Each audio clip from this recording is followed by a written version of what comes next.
Hey guys, I'm Allison Helton. I'm the math coach at Sugar Creek and Thomas Jefferson Elementary. Today I'm going to show you how to log into Stepping Stones Origo Slate and use the lesson search to find journal pages to upload into Seesaw or to use during your Google Meet.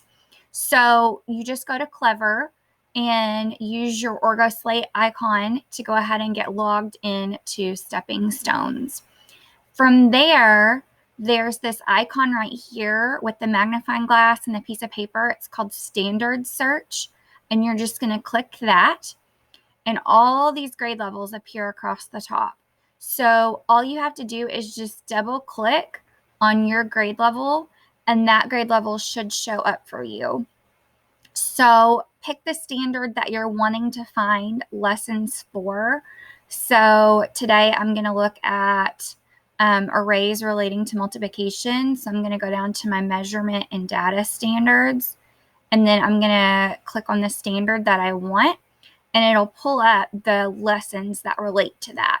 So you can see right here is a description of the lessons. So I'm going to use this module right here, Module 10, Lesson 3, area using multiplication to calculate. So I'm going to select my lesson, and from there, I have all these different options. So you can see my student journal page right here is in color, and my student journal page here is in black and white. So I can select on my journal page in color that I want to use, and it'll pull it up for me.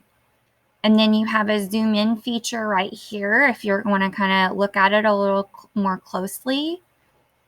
And you don't even have to share with the kids the whole journal page. If you only have a few things, or you're just wanting to get a quick snippet of what they know, you can use your snipping tool. If you don't have the snipping tool, it's a great feature. Just go to the magnifying glass. That's your search. And right here, you would just type in snipping tool, and it'll pull up for you, and you can add it down here to your browser. So I could pull up my snipping tool, and then I'm going to do a new snip, and then I can just snip the problems that I want to give my students if I only want to give them a part of it.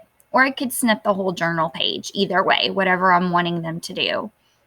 Okay, and then from here, you can save it to your desktop, or sometimes if I don't want it saved, I'll just copy it and then paste it where I want it to go. So whatever it is, if you're wanting to just put it in a Google slide, or if you're wanting to save it and then put it into Seesaw, that's up to you. So then your students would be able in Seesaw to work this page that you're wanting them to do.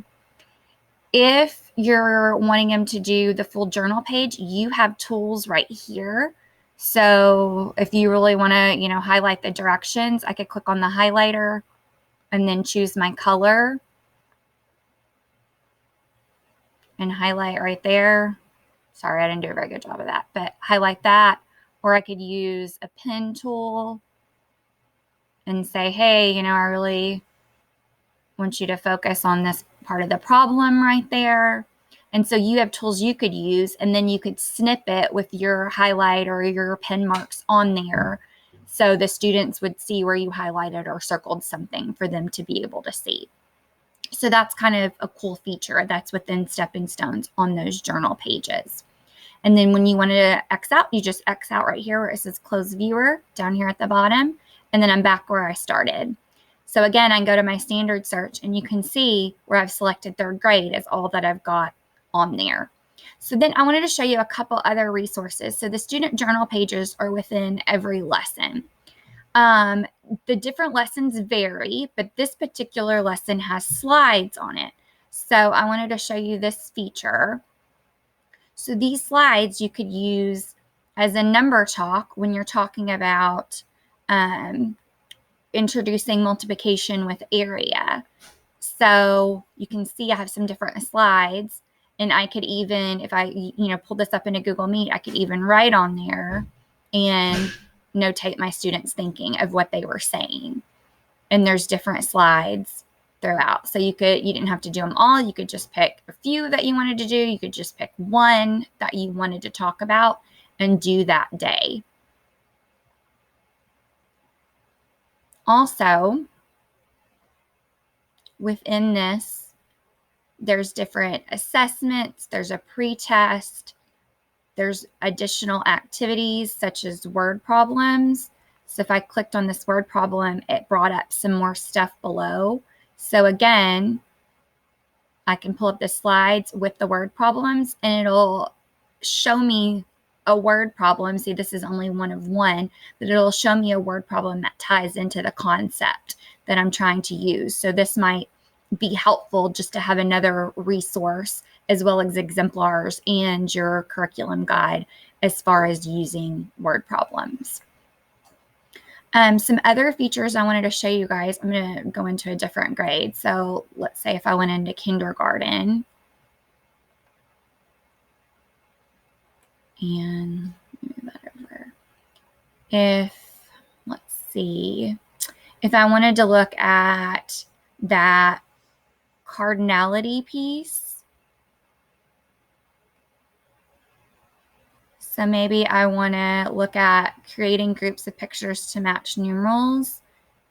So this lesson has slides. It has journal pages. This one also has a fluency practice. This isn't included in all lessons, but some lessons do have it. So let's look at that fluency practice. So this might be something I could do with my kiddos in a Google Meet, and they're practicing, what's that final number? Well, how many bears do you see? One. Well, how many bears were there? Or maybe you want to have them count. Let's count the bears. 1, 2, 3, 4, 5. How many bears did we just count? And see if they had that cardinality piece when you're working with them. I hope this was helpful to you guys.